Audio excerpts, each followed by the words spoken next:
What is up, guys? This is episode 14 of the Good Shit Podcast. I'm Oscar Cifuentes. DJ DSP in Sutherland. E90X. And I'm Noah Griffith. Once again, we're a man short, but it's Damn all it, good George. because, yeah, but it's all good. We're back after 2 weeks of retirement. Word. Shit.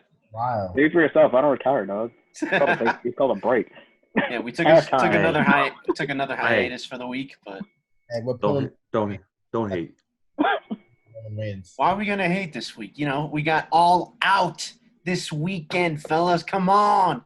We got to get hyped for this. Today.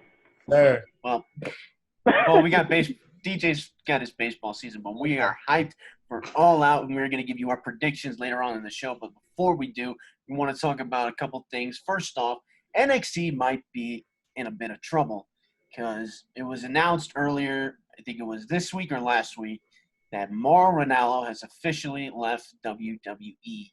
I guess on mutual terms, you know, no bad blood between them, but I'm just figuring out, trying to piece together, wow, Mauro was such a great asset to the commentary team for NXT. Why give that spot up?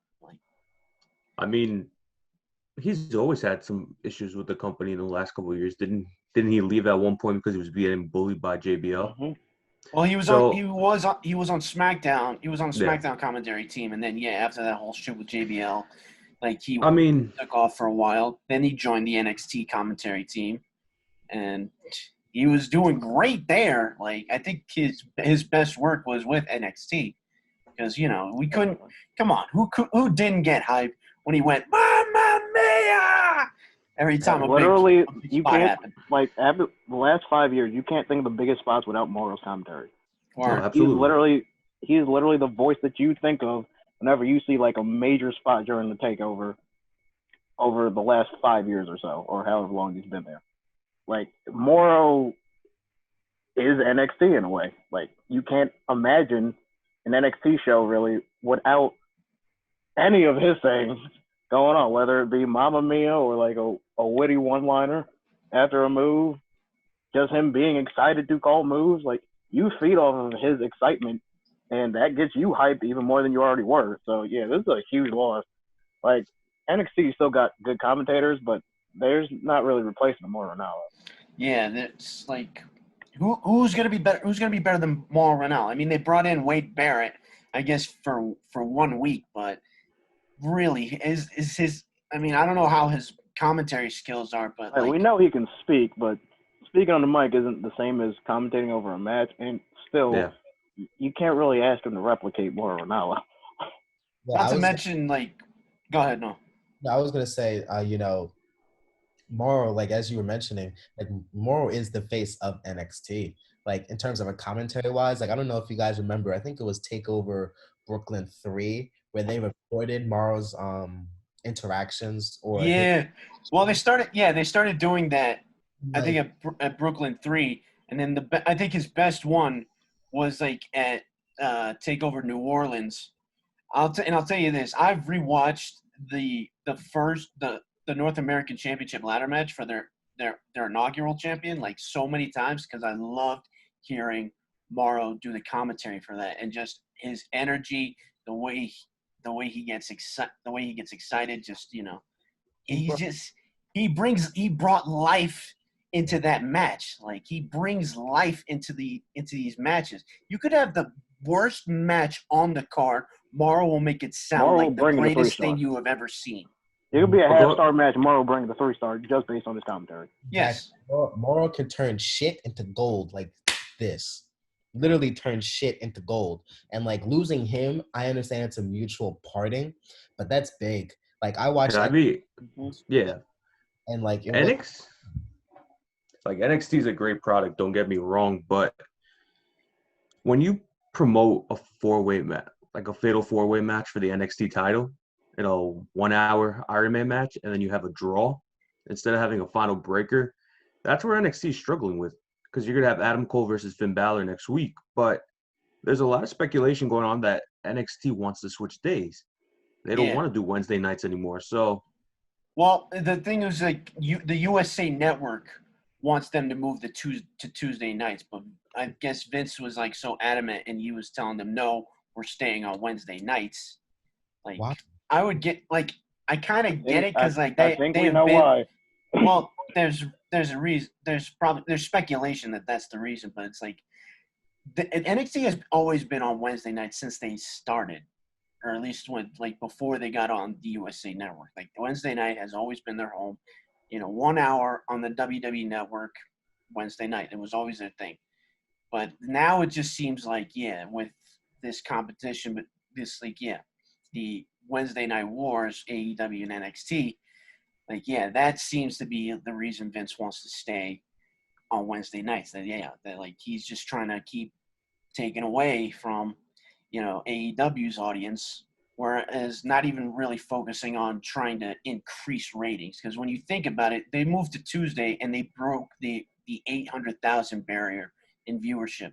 But when you look at AEW going against them, I think 1 week, not even It was too long sub ago. seven. What was like It was sub seven. like 3 weeks ago, they broke the 900,000 barrier, like almost again closing in on that million mark. So I think that's their problem because now you see that really Vince, but through NXT, he's more worried about countering AEW's numbers and just getting ratings for NXT, where the show isn't really what it used to be anymore. Like NXT is now focusing on like good storytelling like they used to. The matches, don't get me wrong, the matches are still good, but they're not like the same quality as they used to be. Like before then, you would not have had a finish where you would have a fatal 4-way Iron Man match for the championship.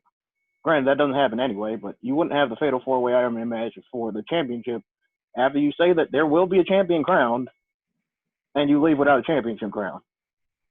Like It's to bring more excitement to next week's Super Tuesday. They're dragging out that holy shit feeling, and they could have made it they leave you on a cliffhanger, basically. They could have made it a tournament then. That also leaves you on a cliffhanger.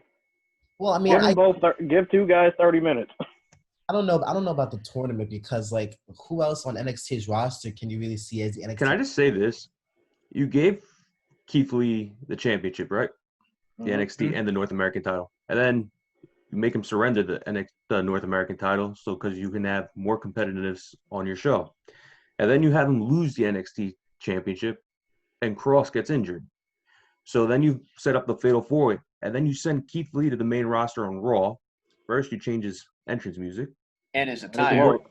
Yeah, so see, that's the thing. Like, is NXT becoming one of those main shows now? It is. I think it is. I would say so, Still like a half brand in a way because they don't really treat NXT like a big-time show. But like it's never going to be like a Raw or SmackDown. It's becoming more like the main roster. Yeah. And I don't know if that's necessarily for the better. It's not. Vince put his little fingerlings on it. And like now, NXT is not what it used to be. We lost out on we had every takeover I think we've seen or been a part of since before this year has been absolutely like arguably best shows of the year. Exactly. Main roster included. Oh yeah. Talked about like I didn't really care about tag team wrestling until NXT with the Revival, AOP, DOI, just all like remember when they did that triple threat tag team match, a ladder match. I fell in love with tag team wrestling after that. Like one of my favorites actually from a takeover. I think it was I forget which takeover it was, but it was it was the finals for the Dusty Rhodes Tag Team Classic, but it was a triple threat match. It was Roderick Strong, Pete Dunne, AOP, I think, and the Undisputed Era. Right, it was at Takeover New Orleans. It was a takeover because Adam Cole competed twice. So yeah, that was still such a great tag team match. Like it's crazy because I went to both WrestleMania 35 and NXT Takeover New York that same weekend, and NXT Takeover New York blew away WrestleMania. That's how good takeovers used to be. And now even takeovers don't have the same feeling anymore. It doesn't. Like it really don't. Like they just they killed NXT. Like I don't watch NXT anymore. Like they killed that. Like our boy JD said it best. The NXT we loved is dead. Like not wrong. Yeah, he's not wrong. Like it's dead. It's gone. And I think Mauro leaving now has just put the final nail in the coffin. Like because there's not much that Triple H. Beth Phoenix is good, but she ain't a play-by-play commentator, and she's not carrying the NXT. And then you have like Vic Joseph, who's not bad. And then you switch between Corey Graves, and then you had what's that other? Nigel. No, Nigel I think is doing. Oh, he's in UK now. But I think you had Tom Phillips, right? So like you have a rotating door. Like that's the main roster commentators. So that's like you're bringing it more like the main roster. Yeah, like and NXT was if anything, if you want to spruce it up a bit, put Samoa Joe back there. Like I'm pretty sure Samoa Joe would do a better job than Tom Phillips. Probably, but Joe needs to be wrestling. I could see Joe going back to NXT. Like NXT, like they watered NXT down so much. NXT just feels like a version that is just put on a Wednesday night just to partially take away some of AEW's viewers. Like it doesn't and even that, if NXT is running unopposed on a Tuesday and they still only did 8:30, which is a bummer for what they usually did, but they ran unopposed. AEW has been doing close to 1 million with NXT on the same night. I think they hit 928,000 this week. Yeah, and like again, JD sang it best. That like the only times that like NXT has ever beaten AEW in the ratings was like when they were pulling like desperate moves and like counterproduction, like like NXT wasn't putting together no stuff. Great American Bash on 2 weeks notice before. No, like they built up their takeovers over the course of 6 weeks, sometimes even 2 months. They weren't doing no 2-week hot shots ever before now. Yeah, it's just like desperation moves is basically what we're saving NXT in these ratings wars. You know what I mean? It's just because they weren't pulling Great American Bash. They didn't just pull Great American Bash like months in advance. No, they pulled that shit out of their ass. That was 2 weeks, and that was after AEW already mentioned that they were doing a show. Yeah, I think it was Fyter Fest. They did that. Yeah. Yeah. Mm-hmm. They made Fyter Fest. That's another thing. They made AEW announced Fyter Fest was going to be 2 nights, like a month in advance, and all of a sudden, actually, like, hold on, brother, we're going to have Great American Bash 2 weeks in a row now. Yeah. Fyter Fest was announced. I would say to that too. And what Vince or Tripp and Sean have to stop doing is stop reacting to AEW, because everybody knows you're reacting to AEW. Stop being idiots and do your own thing. That's what made you to what you are and who I'm pretty you are. sure it's more Vince than Hunter and Sean, but it's like Hunter and Sean have like no choice They've but been to go covering along for with them. I mean, didn't Hunter call AEW a pissant company? Yeah, Billy Gunn last year at the Hall of Fame. So honestly, as much as you think it's Vince, I think it's combined of both, because That's what I'm saying. NXT is a show Triple H made. So if he sees some other show going up against him, he's gonna do everything in his capability to gain those viewers and have a better show than them. So regardless of what you think, AEW is kind of like, But that's the thing. AEW doing their own thing. AEW doing their own thing. NXT had a system that wasn't broken. They tried to fix it. But the thing is, that's what the problem is. AEW is not even looking at NXT. Like they're doing their own thing. All Out, Fyter Fest, All In. What else? Revolution. Like all those pay-per-views. Double or Nothing. Like they're doing their own thing. They don't give 2 shits about NXT. I think Chris Jericho said it. We don't give a flying fuck about NXT. We're doing our own thing. Martin. They got their own. And if they throw jabs at them, it's just like it's all in jokes. Like when Taz called them a sloppy shop and shit. Like but it's just that was just Taz fucking around. But their jokes got truth in it. Let's just say this. Kind of think of why Vince wanted to do the Thunderdome with all those fans is because he saw that AEW had the capability of bringing 25% capacity in Florida. He's like, you know what? I'm going to go to the Amway Center. I'm going to rent it out for the next 3 months and use a bunch of virtual fans to come into the show. As much as the scene looks great, don't get me wrong, there's been a lot of controversial. Look how many pictures. There's a lot of people posting inappropriate pictures in the thing, so it's backlashing against Vince. So. Oh, fitting. Not to mention it's like they have control over who they put on those screens. Because, like, let's face it, if I were to just pull up on the Thunderdome you ain't making it past. I'm not making it to inspection. No, I'm not. They're gonna say, "Sorry, we've declined you for so and so for some BS reasons," and in reality, it's gonna be like it's because I'm wearing an AEW shirt. I hear a lot of people are getting approved for it, and when they go to click on the link to join, it's not working a lot of the times. Yeah, I heard JD. I think he couldn't get in for like an hour and a half. But Kenny Omega joined. Kenny Omega joined. I don't think that was. I think that was a picture. I was gonna say too, like, again, they're trying to so hard trying to outdo them. Like, do your own thing. That's what made you original. Do your own thing. Like, what is that saying that I love to say? Imitation is the sincerest form of flattery. Like, it really is. Like, Yeah. if they really were smart and they were like, oh, well, why don't we look into some other venue in Florida besides the Amway Center? Because granted, it's bigger, but it is indoors. If you wanted to, quote unquote, copy AEW, then why don't you look at Tampa Bay Stadium? Because I doubt Tampa Bay is probably going to have any fans anytime soon. Or Miami Dolphins. They're right. Like, you have 3 Miami teams. Jacksonville, you're right. You can't worry about Jacksonville. Yeah. You can't worry about that. That's Tony Khan's property right there. I know that. But you can, like, all right, fine. Jacksonville's off the list. But you got Tampa. Raymond James Stadium where they were supposed to have WrestleMania and didn't. And then they also got a Hard Rock. And you got Hard Rock Stadium. So, like, you have options. Oh, they could go to Tallahassee at Florida State. Yeah. They have options because you're not going to – college football is probably not going to happen until January. And then NFL, well, the NFL is probably still going to happen, let's be real. But, like, I don't know how they're going to do it. But if you really wanted to, like, do something like that and have some fans come over, then do that. But the Thunderdome is stupid. I'm not looking at fans on a virtual screen. Although, how sad is it that WWE spent so much money to get the Amway Center, which is probably double or triple the size of Daly's place, and AEW still has actual people in it, and WWE is struggling with virtual fans. Because you know it's probably pissing Vince off every time he hears fans singing Judas along with Chris Jericho. It was the best feeling when I actually heard people singing. Right? I honestly did miss. I missed that. It was music to my ears. AEW is doing more with 50000 people. Because let's face it. Nowhere.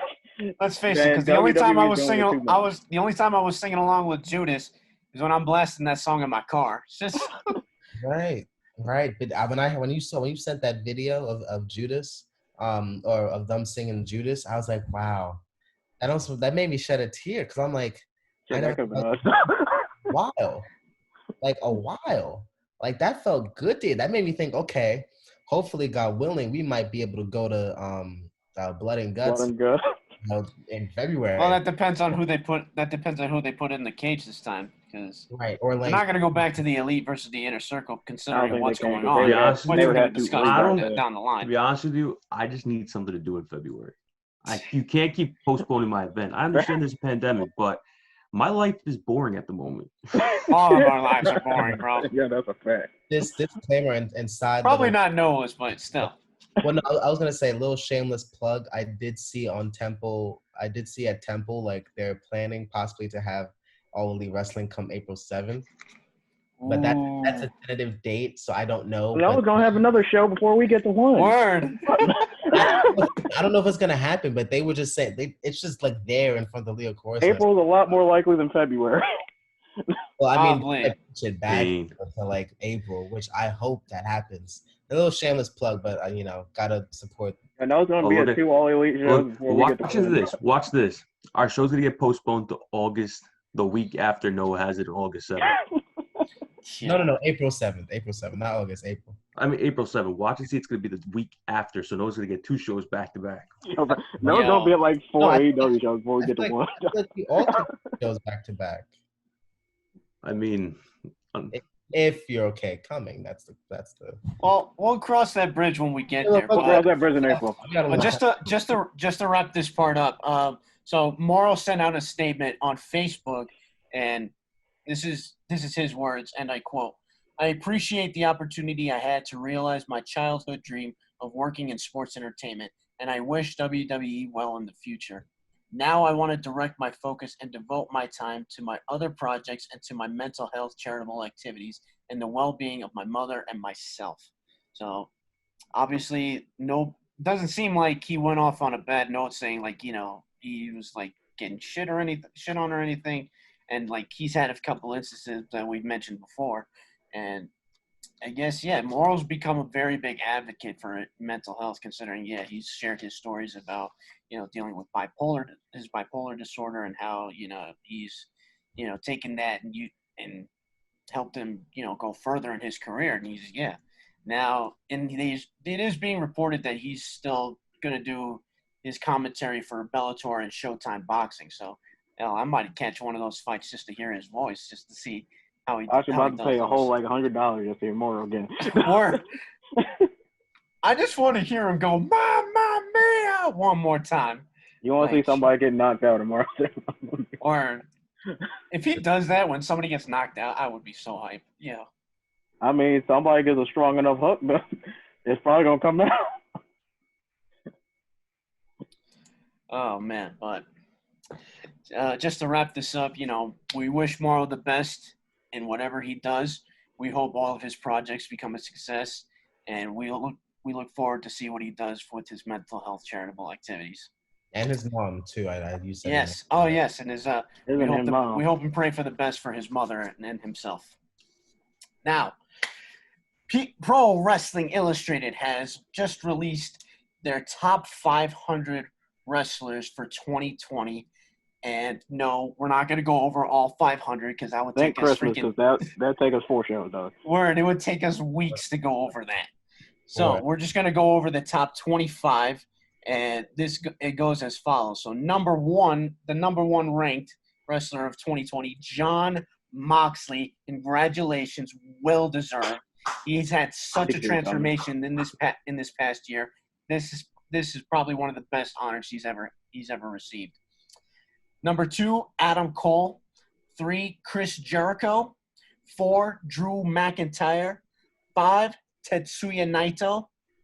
And that's a good one. 6, Kazuchika Okada. 7, Cody Rhodes. 8, Seth Rollins. 9, Kofi Kingston. 10, AJ Styles. And then the number 11 spot went to Keith Lee. 12, Brock Lesnar. 13, Kenny Omega. 14, Roman Reigns. 15, Nick Aldis. And that's one we have to keep an eye on because, he's a very popular guy. 16, Bray Wyatt. 17, Kota Ibushi. 18, Roosh from Ring of Honor, in case you guys didn't know. I did not know. 19, Braun Strowman. 20, Jacob Fatu from MLW. 21, Will Ospreay. 22, MJF. 23, Aleister Black. And 24, Kento Miyahara. And 25 goes to Walter. Okay, hold up. Let me start with this. Why is Braun Strowman on that list? Yeah, I was kind of. Get Braun Strowman the fuck off that list, man, because all of his matches have been straight garbage. Hey, man, he's a big man in WWE that runs fast and won a championship. That means nothing. And another thing, why is Brock Lesnar ahead of Kenny Omega? I'll be honest, how was Kofi 9th on this list? And that is Kofi had a 3-month start. Kofi had a stretch of 3 months. 3 months does not make a year. So you think Kofi shouldn't have made top 25? No, he should have made top 10. Kofi should be top 25. I think he'd be top 25, not top 10. He shouldn't be ahead of AJ Styles. Yeah, I found that kind of weird that he beat out AJ Styles. Maybe like top 15, top 20. Put him in Braun Strowman's spot. If anything, I would have flipped Keith Lee and Kofi Kingston. Yeah, because Keith Lee, I feel like, had a much bigger impact for a longer period of time. But if we're Kofi's been hurt. But I was gonna say, if we're gonna base this off of 2019 going into 2020, then let's be realistic. I would say probably Kofi, because Kofi won at WrestleMania last year. Not to mention everything he went through to get to that WrestleMania moment. Yeah, but that's what I'm saying. His strength came off 3 months. But I'm saying we haven't. And don't forget, we would have never had this Kofi Kingston if it wasn't for Muhammad Ali. I mean, not Muhammad Ali. Mustafa Ali. Damn, bro. That was a great blunder, Skeeves. But it worked out. That shows you how irrelevant he has been, because he hasn't been on Raw for a month. Word. That's how poorly booked it shows. It shows how poorly booked he's been Imagine having 4 young superstars in their prime and jobbing them out or not using them at all. Oh man. But who else? Who Strowman else? off the list, man. Yeah, I Braun don't should know. not be in there, though. I think I would have dropped Seth Rollins maybe 1 or 2 spots. I don't know. That's just I guess me. it's because I guess the argument for Rollins would be like he's the biggest guy in the biggest company. I get Whoa. Okay. Oh, we've been called. Incoming call. Caleb Braxton. We're going off the script. Wow. If she ever Wow, just outed him though. Did you send her your number, dude? Yeah. Huh? Did you send her your number? Absolutely not. That's weird. But I mean, Caleb Braxton ever sees this, you know what to do. You could call him on a cell phone. Next time And I when wait you to need eat his your love. Like, y'all kind of killed it with the song. I'm not gonna lie. Just went to the next. Sorry, Hey, bro. Kayla, if you watch our podcast, Noah's number is. Yeah, don't This. do that. Don't do that, though. Nah. We wouldn't put you on the spot like that, but Well, 2 of us wouldn't. We can't say the same for the third one. Exactly. Thank you. I know he was gonna write it down on a piece of paper. He's gonna post it like Sammy Guevara's right. Oh, yo. cards. Just pull up with those cards. What do they show? Be like, Caleb Braxton, hit me up. Call me. But anyway, That's a little off the script moment we just had there. yeah, a little. But anyway, looking at this list, and then I look at the names on here. Obviously, there's a couple I don't recognize, and then there's a few I feel like that should be higher up. Like for instance, Roderick Strong got number 29. I feel like he kind of gone up like 1 or 2 spots, and then Tommaso Ciampa's at number 30. I guess the argument for Ciampa would be like he was out for a while. I guess That's the argument for keeping him out. Very true. Who else is on this? Oh, they put Darby Allin at number 55. Okay, I think he's had a little more impact than that, though. Word. Darby Allin has a bigger impact than Braun Strowman, and Braun Strowman won a championship. Facts. No. Yeah, maybe. Like at least Darby should have at least made the top 25. Can you give me that one? Even if he's not 25, he shouldn't be outside the top 50. I think maybe like between 25 and 35. I think would have been good for Darby. And then they put Sammy Guevara at number 61. Like, come on, man. I don't know. He had 60. Kind of the second star of the inner circle there. I don't know. I just look at some of the names on this list, and I'm like, they should be a little higher. Like, But to be fair, this is an opinionated based ranking system. Very true. Not based on stats. I feel like it's biased in the process. Because how the fuck is Braun Strowman in the top 25? Very true. Very true. That is very biased. So I don't know what the deal is with Pro Wrestling Illustrated, but I'm not saying. So where the level of card she's at, though? Where's she at, though? Where is she at? Is she even on this list? Is she in the top 50? Any female wrestlers on that list? Let's see. For 500 people, I would have to think there's some female presence. Because you're missing Becky. You're missing. Well, there is one in the number 83 spot, but she's kind of. No, actually. Oh, wow. She's kind of had some controversy in the past. Miss Tessa Blanchard got the number 83 spot. Oh, let me get this straight. You put Tessa Blanchard ahead of Becky. I mean, you put Charlotte. Yeah, I get it. But like Becky, Sasha, Bailey, who else? Well, you gotta understand her talent is Baszler. Her talent. You gotta look at it this way. She basically carried the Impact Women's Division for the a men's while. division and the men's division too. She won their world title too. Tessa's a different breed. Her personality is a little. Her personality might not be worthy, but her in-ring skill and how she's been booked definitely is. But who's an Impact that's worthy of actually for us to watch? We don't know about Impact like main division. They got a couple solid names. women's division. Maria Kanellis? No, we're not counting Maria. No, there's Deanna Purrazzo, Taya Valkyrie, who just won? Well, if we're talking names from Impact that are like worth watching, I think Sami Callihan. They got a solid women's division at the very least. Sami Callihan got the number 57 spot. All right, I can do that. And Sami Callihan's pretty damn good. I saw him that WrestleMania weekend too. I saw him against Tessa. So he's worthy. I just don't like the fact that there's no female wrestler until number 83. Like that speaks volumes, and I feel like there should at least be 4 spots at least, or not 4 spots, at least 3 spots for a female wrestler. Somebody should have broke top 50. It might have been Charlotte, and no one's gonna like that. But somebody probably should have been inside top 50. Yeah, but if we're like, yeah, I get what you're saying. I don't know. I feel like the list, with all due respect, I love Jon Moxley as number 1. He deserves it after everything he's been through and the run that he's on currently. Like, he deserves that. I just do think that there's some members of that list. How's MJF as low as he is? That's what I'm trying to figure out. Yeah, that's true. MJF should MJF be is what, 22? You said? Yeah, you got the number 22 spot. No, MJF is above Braun Strowman. Come on, man. Literally, you could put if we MJF just knock is like Braun top Strowman 15. off that list, everybody that's after him deserves to be above MJF Braun is like Strowman. top 15 in my opinion, because his promo work has arguably been the best in the wrestling world, Oh, and absolutely. he can work in the ring. It's like poetry. It's poetry when he grabs the mic, but it's poetry you just want to People smack him in line the up and face pay for. for him to roast you, Word. and he does it Not well. to mention, you got to give him props for like his character. Like he does not break character under any circumstances. And he Especially- innovates it too. Like this presidential thing is genius.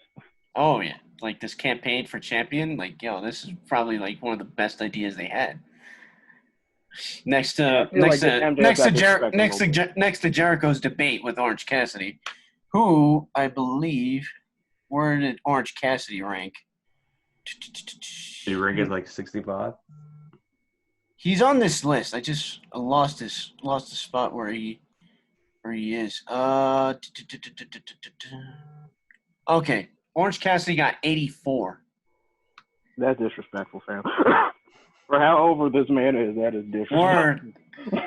This Especially, man can do the least in the ring while he actually can wrestle in the ring, but he does the least, yet has some of the biggest pops. oh yeah, when you hear the crowd go nuts just for his little, his like fake kicks. Come on, the guy's so over, and he's getting even more over with Chris Jericho. 84, that's disrespectful, man. Yeah. Oh man, but Why is Noah muted? I don't That's a know. great question. Yeah, no. I didn't even realize. I'm sorry. No, I was it's like, cool. I ain't got nothing to But- add to this. But to just wrap this up, is there any names that you guys would have liked to see on this list, or at least in the top 25?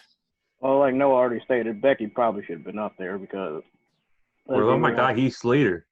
Why All is right, Slater? let's in not there? get carried away, buddy. You Yeah. said top All right, 25. realistically, top who should 25, have been right? top 25? Like if we If you took think off Braun about it- Strowman, who should take that number 19 spot? If you think about, well, I think MJF probably should, but if you think about it, Becky Lynch, like Noah stated, like she high key carried that women's division. Like people like Kaz was probably gonna say Charlotte did, but let's be real, Charlotte should not have been their WrestleMania match. No. It was Becky and Shayna, or not Shayna, Becky and Ronda, and those two that was the match. Becky got over having a busted nose, and she ran with it. Shit. DJ, that's still the match. We haven't even gotten that one match yet. That's still the fucking match whenever that happens again. You have so much that story. They still got history that you can work with. They won't work with it because Charlotte's there, but they should. Self. Like that's literally God writing that story out just for that moment in time. When that moment in time happens, all of us, hopefully in a crowd setting again, will love every moment of it. But Becky was so over that when WWE tried to turn her heel, the crowd, granted, it was probably the dumbest idea in the world to do it in New York, but she tried to turn her heel, and the crowd adamantly refused to turn her heel. Well, considering who she turned heel on, That was another you place. had to expect that. Well, that's a bad combination when you try to turn her heel against Charlotte in New York. Exactly. That's not good booking. No, it is not. But congratulations to everybody who made the list, and to those who didn't, you got to step your game up. Apparently. All right, gentlemen, it is now time to take your picks because this weekend we have All Out. The first show we probably all saw together as a group, except for Noah, who unfortunately. Yeah, Thanks. he was there. Yeah. Hey, we Harris invited Stevens you, has fond man. memories. I know you Harris did. Stevens has fond memories of that night. Right, man? Shout out to Ferrara's dog Raven. Yeah. Oh, man. All right, so we have. Wait, didn't I fall asleep towards the end? Yes. Yes, because I put a cup on your head. Yeah, you took your 5,000-year nap, didn't you? That's when it started, though. Well, It was a short nap, so let's call it 2,000 years. Let's just say it was a 2-minute nap with a pour of water right on my head. Well, it was melted ice, so you had to see that coming. The water accelerated in there. Yeah, but anyway, we have 9 announced matches for All Out this weekend. I hope there'll be more announced, but we'll see what happens there. So, considering they listed this on when they announced it, I'm going to go backwards on this. So first up, this is going to be for the buy-in. We have Britt Baker going against Big Swole. What do you guys got on this one? Big Swole has had some momentum, but we know that they want to put Britt Baker as the face of the women's division, and she's coming back from injury, so I think I got to go with Britt Baker on this one. Hey, man, that's the role model you're talking about. Watch your mouth, sir. I'm gonna have to go with Britt Baker as well. Actually, I like Big Swole. I like what she brings to the division. I just think it's not her time yet. But I think, as you said, as DJ just mentioned, like you need to build that women's division because the AEW women's division is crap. I don't even pay attention to it. She is the champion, and that's about it. That's all I know, right? So they need to build that division. So Baker is definitely the way to go. Get her some good wins. You know, hopefully build her up. Build her up. So Britt Baker. I think Baker and Sheeta got a rivalry budding, and that's a main event. Well, maybe not main event, but that could be a big match on a pay-per-view. Yeah.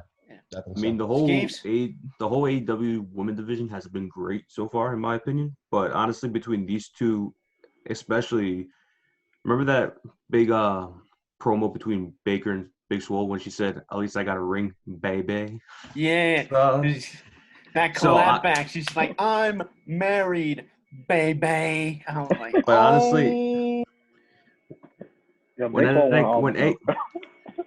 AEW started, I believe Britt Baker should have won the women's title. So, as much as both competitors are very good in the ring and some are good at doing promos, Britt Baker has especially improved her promos ever since AEW first started. But I'm going with Britt Baker on this one. Yeah, I'm gonna say Britt Baker as well. Like I love Big Swole. I love her energy, her charisma, her ring work. It's just like she's still a little on the green side. Like she's not ready just yet. And she's still building momentum. She got time. Yeah. She's building momentum. She's still young. She's got plenty of time. You know what's sad? She's getting more TV time than her husband is. Yeah. Oh, I didn't even. She's getting significantly more time. She really is. Like her husband out here for like Cedric Alexander. Matches. Oh wow, that sucks. Wow, sorry, I couldn't. Yeah. Well, it doesn't suck that they're married, but it sucks that that what's it called? Cedric's been enjoying title. Imagine your husband in the other brand and he's fighting for a 24/7 championship and you're actually in one of the biggest women's matches on AEW's All Out. I know he's sick. Cedric ain't even making pay-per-views. Hey, he's probably proud of his wife. She might be on a pre-show, but she on a pay-per-view show. Hey, even if my girl is successful more than me, I'll still respect it.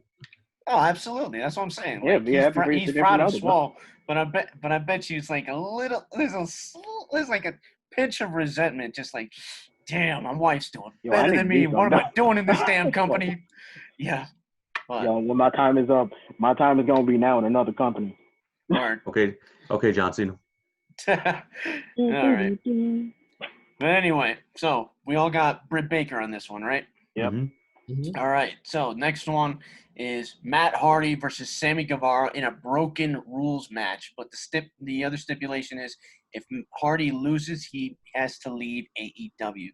So it kind of kind of makes this a bit on the predictable side. So, Matt Hardy. Matt Hardy. That's easy. Well, I was going to say Sammy before you said if he loses, he's a down. So, yeah, kind of like what you said. This one's kind of easy to pick. This was known to Matt Hardy. I can make up one prediction. I can see Senor Benjamin hitting Sammy with a shovel, and then Matt busting open Sammy the same way he busted him open by throwing me into the chair. I would love to see Senor Benjamin make an appearance. You just see, No, you just see Senor Benjamin. He just calls him a pendejo and just swacks him with the shovel. Hell, imagine if they just bring Matt's sons into this. Like, just have Maxwell just do a hurricanrana on Sammy. That would be funny as hell. They got Rebby doing like a drop kick or a missile drop kick or some shit. She just throws Barty's dirty diaper at Sammy. But no, I'm giving this to Matt Hardy as well. But I was listening to JD earlier today, and he was saying that this doesn't have to be exactly saying that Matt leaves AEW. Maybe it's a certain like he's persona. Taking time off or something like that. Not even taking time off, but a certain persona of Matt's that leaves. So it's like, whichever version of Matt shows up for the match, that's the version that Matt kind of retires for the moment. So it's like, let's say he brings out like Team Extreme Matt, and he loses, that's gone. But he still has Damascus, he still has Big Money Matt, he still has V1 Matt. Like Matt is still. He's reinventing. Yeah, he got about 15 different personas. So. But we all got Matt Hardy on this one though. So. Yep. Yes, sir. Yeah. All right, so next up, this one actually was from a 8-man tag that now is going to be a tag team match between the Jurassic Express, Jungle Boy, and Luchasaurus against the Young Bucks. Young Bucks. Young Bucks, you think? I'm gonna go opposite side. I'm gonna go with Jurassic and Jungle Boy. Yeah, I'm giving this to Jurassic Express because this probably would be their prime time to get a big win, especially over the Young Bucks. Not to mention like the path they're going, where like they're both really pissed off right now because of Hangman. So this would be like the time for Jurassic Express to capitalize on this. Yeah, I would agree. I think this one's going to Jurassic Express because Young Bucks have put people over, and this would be the time to put over Jurassic Express.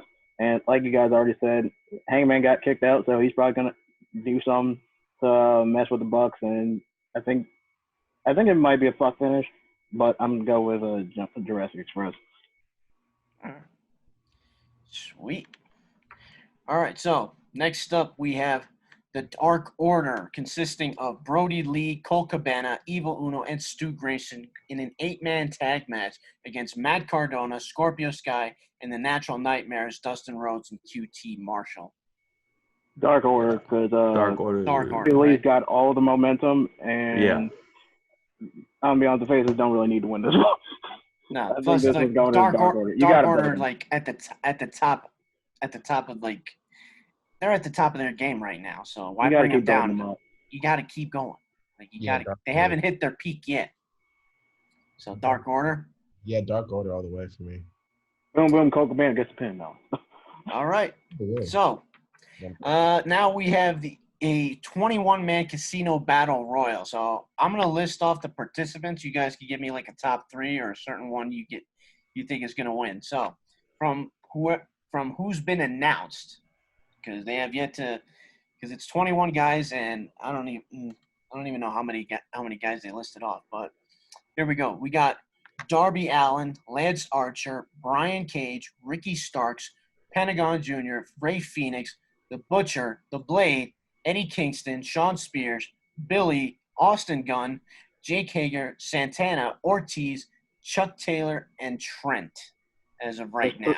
So there's 4 guys missing. Yeah, I would say so.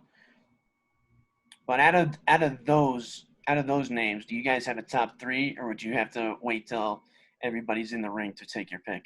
Well, I think for sure the tag team is out. I think the tag teams are out. I'm going with the sleeper. The sleeper. Which is? I'm going with Sean Spears. Okay. You're gonna take the chairman. The chairman. I was gonna say Sean Spears. I could see winning it. I could see Lance Archer winning it just to get himself back into the conversation again. And I think I could honestly see Darby as he's a fan favorite, in my opinion. Alright, He might so he might fuck around and give it to like Trent or somebody. I don't think anybody from a tag team is winning. I don't know who the 4 out are, but based on who's announced, I can see Brian Cage. I think I'd also see Darby too, but I can also see him getting eliminated on some dumb shit, like he usually does. yeah. I think the chairman is a good one, so I'll go with Sean Spears too. And I'm not gonna make you list off everybody else, so Nah, it's fine. I'm gonna stick with those two. Well, All right. I'll say a mystery person. Okay.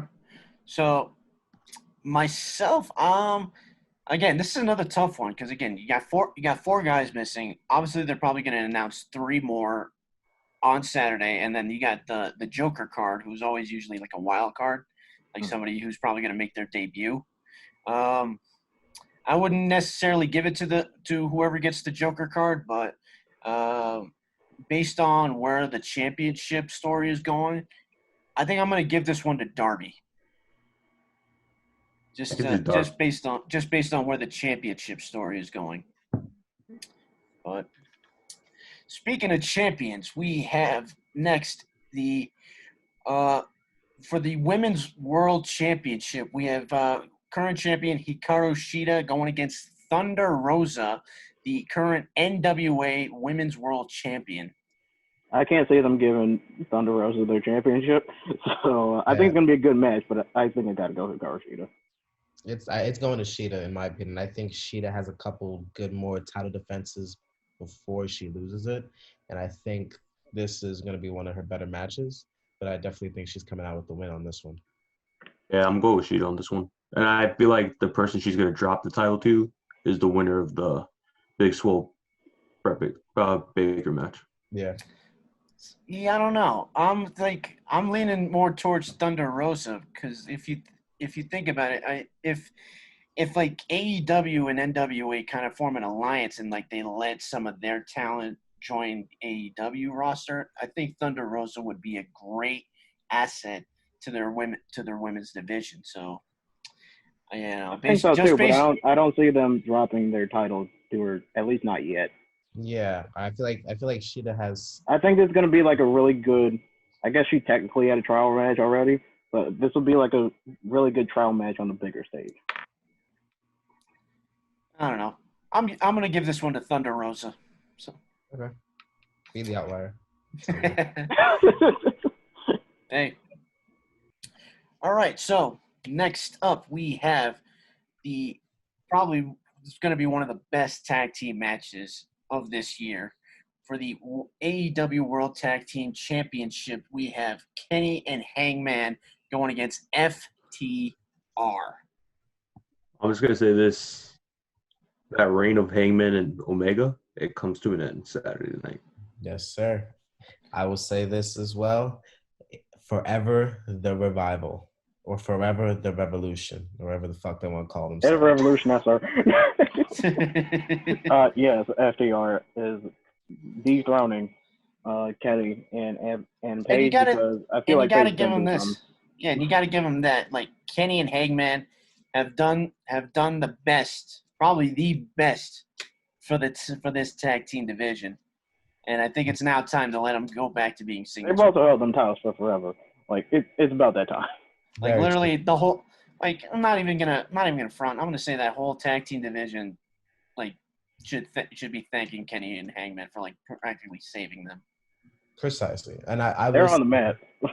I will say this: once they lose the titles on Saturday, I do believe Hangman's turning on Kenny. So I think that's what's going to cause it. So you think Hangman's going to turn on Kenny? Like honestly, I think Kenny and Hangman are going to have like the momentum going into the match, and then it's going to set them up for the pin. FTR is going to be down both of them. But I think Kenny's going to smash. I think Hangman's going to smash Kenny in the head with a beer bottle and cost him the title. I was thinking he hit them with a buckshot. See, I'm thinking the opposite. I'm thinking like Kenny turns on Hangman, and then actually the Bucks join Kenny in like beating the shit out of Hangman, and then FTR just says fuck Hangman too. And So like smash him with an Hangman, old school milk bottle. I was gonna say, and then Hangman's just back to being like on his own, and he has to like rebuild himself from there. I think it's gonna be more miscommunication as well in terms of like, okay, I think when he does the buckshot, I think you're correct. He's probably gonna hit it on Omega by accident. Like I think FTR, or Dax is probably gonna duck and it's gonna hit Kenny in the face. Or if Kenny does a V trigger, he might hit Hangman first on accident. Like Dax or Cash might duck, and like boom, hits Hangman. Kenny's gonna be like, oh, what the fuck? Or Hangman's gonna be like, oh, what the fuck? And then, they do their Shadow Machine move. Boom, 1, 2, 3. Somebody turns on the other one like, what the fuck's wrong with you? Call it a day. Then you break off. And then you have you have a hot singles program right there. And if you think about it, Cody's been showing some heel tendencies too. So honestly, it would probably make more sense for the Bucks and Kenny to turn on Page. So like the Elite is now a heel. Can't rule that out. But we're all in agreement FTR is taking the titles, right? It's about that time. It is. All right.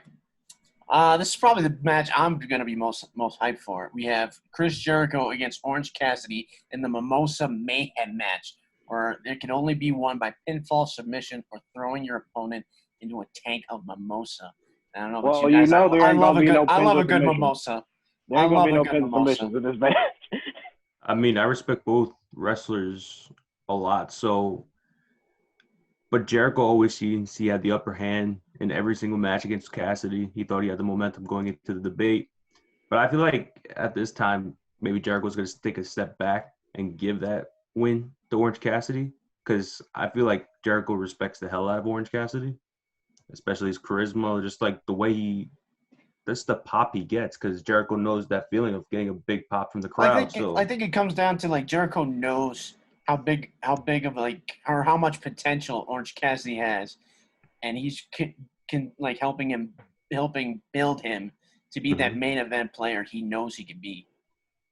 So I think it's another mutual one. We're all giving this one to Orange Cassidy. Yeah, because I think Jericho puts over people he thinks that they can make it, and I think like PX said, Jericho sees a lot in Orange Cassidy. So I think Cassidy's putting Jericho in some mimosa juice. All right. And finally, gentlemen, probably the moment we've all been waiting for. We have Jon Moxley, the current AEW World Champion, going against the number one contender, MJF. And that streak is not being broken. MJF 2020. Yeah. Also, the paradigm shift is banned in this match. So I'm going with it in a different way. Another two wrestlers I respect in AEW, but I think MJF's gonna win this one. Yeah. Because I think Moxley's might take a couple months off, because now that Renee Young has left WWE, maybe they're gonna go try to start a family. Or he'll just spend more time with each other. Yeah. So I can honestly see Wardlow playing a big key part in this match, especially after the beat. I can definitely see Wardlow. Because you saw the beatdown. You saw the beatdown MJF gave Jon Moxley on Wednesday. Yeah. So I honestly have MJF winning this 100%. Long Island represent. Let's go. Yep. You almost forget he's a Long Island guy. He feels more like he's from the city. He almost forget he's about the same age as me. He is the same age as us, bro. He's younger than me. Oh yeah. I would say and probably older than Noah. Yeah, I think he's a little older than me. But in terms of prediction wise, I can't go MJF just yet. I gotta go with Jon Moxley. You're gonna give us one to Mox?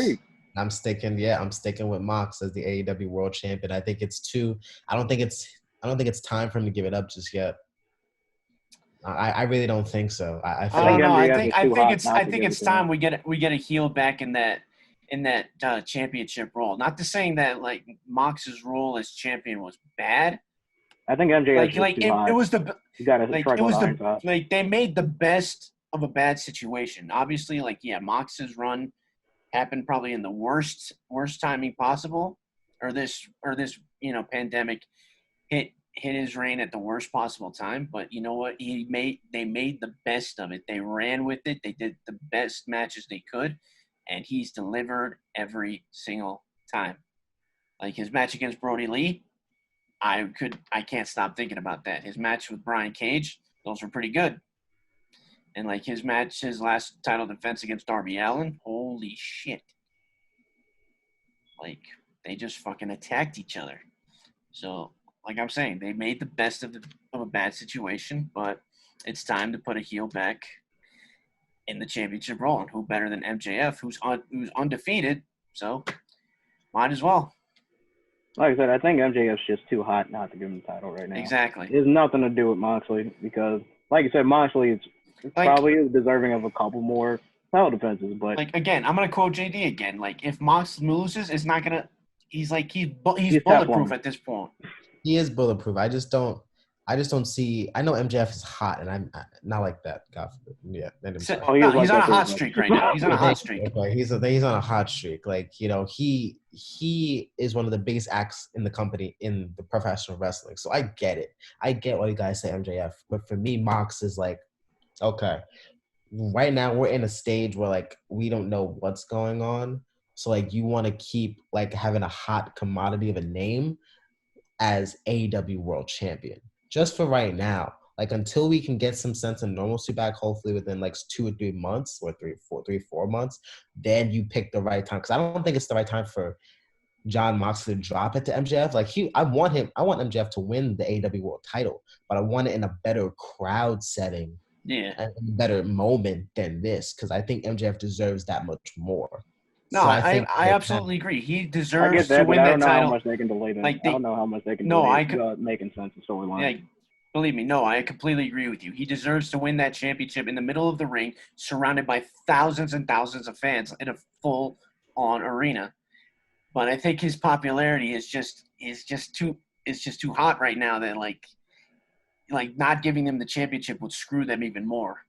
So. The problem is I just don't know how they would be able to delay the inevitable at that point because they would have to make it like maybe there's a disqualification and Moxley keeps the title that way, and MJF still technically isn't defeated and gets pinned. Maybe that's their out, but then they still have to try and come back around and make it work. I mean, unless they go to a time limit draw, and like that time limit on it.